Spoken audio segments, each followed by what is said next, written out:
አየህ ቤት የምትመጣው ራሱ ናፍቄ ሳይሆን ለማረፍ ነው። ከናታታል ምጂ እስካሁን ከማን ጋር ነበርክ?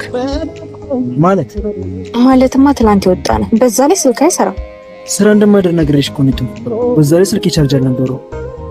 አይ በስራ ሰበብ ከቤት ውጪ ማደር ከጀመርክ ሌላ ሴት ለምደሃል ማለት ነው። ቆይ ቤት ገብተን ለምን አናወራ? መሀል መንገድ ላይ ባንከራከር ጥሩ ይመስል። ቆይ ምን አጎደልኩብህ? ለአንተ ስል ጊዜን ስለጨረስኩ ነው። ኧረ እባክሽ ጄሪ፣ ያልተፈጠረ ነገር አታው። እንዴት ብዬ ነው ካንቺ ውጪ ላስብ የምችለው? አይ አይመስለኝም። ሌላ ሴት ለምደ ነው እንጂ እኔን ችላ ባላልከኝ ነበር። ሌላ ሴት ጋር ምን ልሰራ ሄዳለሁ? ካንቺ እኮ የጎደለኝ ነገር ደግሞ በሆነ ባልሆነ ራስን አትጨንቅሽ። በቃ የተጠራጠርኩ መኖር ደክሞኛል። ጄሪ አንቺ በቀናሽ ቁጥርኛ አትጨንቂ። በቤት የምመጣው ደክሞኝ ለማረፍ። አየህ ቤት የምትመጣው ራሱ ናፍቄ ሳይሆን ለማረፍ ነው። አንቺ መቼም ይሄ ባልሽ የለሽ።